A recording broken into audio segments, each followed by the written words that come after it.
Hello வணக்கம், welcome to Kannana கண்ணே channel. இன்றைக்கி நம்ம என்ன பார்க்க போகிறோன்னா, குழந்தைங்களுக்கு வீட்டிலையே 10 வகையான சத்துக்கள் நிறைந்த பொருட்கள் சேர்க்கப்பட்ட செரலாக் தான் எப்படி பண்ணலான்னு பார்க்க போகிறோம். புரத சத்து நிறைந்த இந்த செரலாக்கை குழந்தைக்கு எந்த மாதத்துலேருந்து எந்த மாதிரி கொடுக்கலான்னு இந்த வீடியோலேயே சொல்லியிருக்கேன். வீடியோவை ஸ்கிப் பண்ணாமல் முழுசாக பாருங்கள்.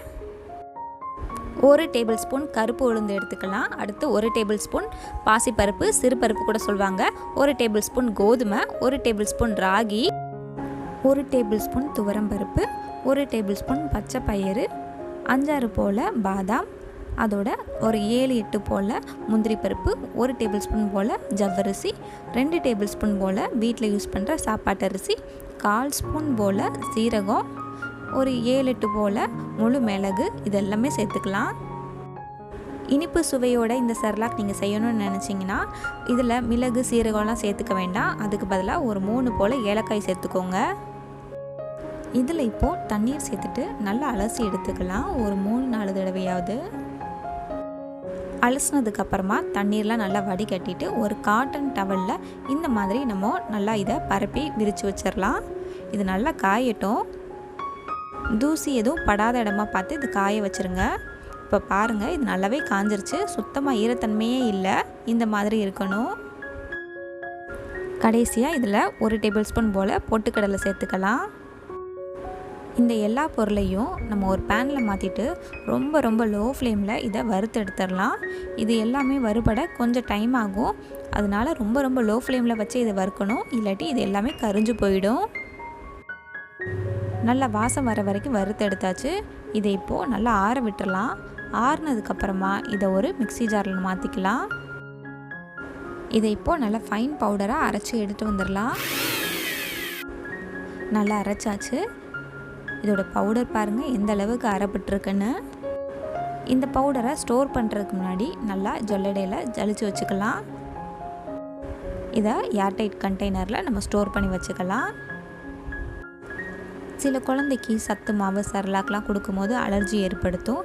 அது என்ன காரணம் பார்த்திங்கன்னா, அதில் நம்ம எக்கச்சக்க பொருட்கள்லாம் சேர்த்துருப்போம். அதில் ஏதோ ஒரு பொருள் குழந்தைக்கு அலர்ஜி உண்டு பண்ணுறதா இருக்கும். அதனால் இந்த மாதிரி செரலாக்லாம் அறிமுகம் செய்கிறதுக்கு முன்னாடி இதில் சேர்த்துருக்கிற ஒவ்வொரு பொருளுமே தனித்தனியாக குழந்தைக்கு நம்ம ஆல்ரெடி கொடுத்து பழக்கியிருக்கணும். ஸோ அப்போ குழந்தைக்கு ஏதாவது அலர்ஜினா அதை தவிர்த்துட்டு நம்ம இந்த மாதிரி செரலாக் ரெடி பண்ணி வச்சுக்கலாம். இந்த கூழ் ரெடி பண்ணுறதுக்கு இந்த மாதிரி ஒரு சின்ன சைஸ் கேரட்டை தோல் சீவிட்டு நல்லா துண்டாக நறுக்கிட்டு இது ஒரு மிக்ஸி ஜாரில் சேர்த்துட்டு தேவையான அளவு தண்ணீர் சேர்த்துட்டு நல்லா ஃபைனாக அதை பிளெண்ட் பண்ணி எடுத்து வந்துடலாம். பாருங்கள், இந்த மாதிரி ரொம்ப சின்ன துண்டுகளாக அரைபடாமல் இருந்தால் கூட பரவாயில்ல. பெரிய துண்டுகளாக இருந்தால் மட்டும் இதை ஃபில்டர் பண்ணி தனியாக எடுத்துருங்க. இப்போது ஒரு பேனில் 1 டேபிள் ஸ்பூன் அளவு செரலாக் பவுடர் சேர்த்துட்டு அதோட இந்த கேரட் அரைச்சி வச்ச தண்ணீரும் அதோட கூடுதலாக இன்னும் கொஞ்சம் தண்ணீரும் சேர்த்துக்கலாம். ஆக மொத்தமாக 1 கப் அளவு தண்ணீர் சேர்த்துக்கலாம். ஒரே ஒரு பிஞ்ச் அளவு பெருங்காயத்தூள் சேர்த்துட்டு எந்த வித கட்டியும் இல்லாதபடி நல்லா மிக்ஸ் பண்ணி எடுத்துக்கலாம். நல்லா மிக்ஸ் பண்ணதுக்கப்புறமா ஸ்டவ்வில் மிதமான சூட்டில் இதை கைவிடாமல் மிக்ஸ் பண்ணலாம். இதை ஹை ஃப்ளேமில் வச்சு இந்த கூழ் ரெடி பண்ணாதீங்க. மிதமான சூட்லேயே பொறுமையாக ரெடி பண்ணுங்கள்.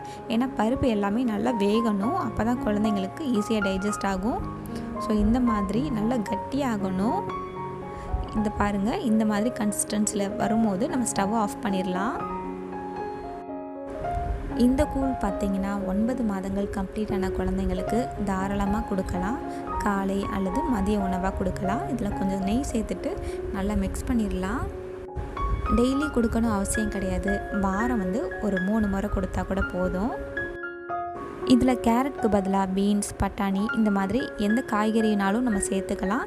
இல்லை ப்ளெயினாக கூட நம்ம இந்த கஞ்சி காய்ச்சிக்கலாம். ஒரே 1 டேபிள் ஸ்பூன் எடுத்து 1 கப் அளவு தண்ணீர் சேர்த்து இந்த செரலாக் நீங்கள் முதல்ல பண்ணும்போது ரொம்ப கம்மியான அளவுலேயே செய்யுங்க. குழந்தைக்கு ஒத்துக்குச்சுன்னா அதுக்கப்புறம் குழந்தைக்கு பிடிச்சிருந்தால் மட்டும் அளவுகள் நீங்கள் அடுத்த தடவை பண்ணும்போது இன்க்ரீஸ் பண்ணிக்கோங்க. இந்த ரெசிபி நீங்கள் ட்ரை பண்ணி பார்த்தீங்கன்னா உங்கள் குழந்தைங்க எப்படி சாப்பிட்டாங்கன்னு கீழே மறக்காமல் கமெண்ட் பண்ணுங்கள். உங்களுக்கு இந்த வீடியோ பிடிச்சிருந்துச்சுன்னா மறக்காமல் லைக் பண்ணுங்கள், கமெண்ட் பண்ணுங்கள், ஷேர் பண்ணுங்கள், சப்ஸ்கிரைப் பண்ணுங்கள். நன்றி.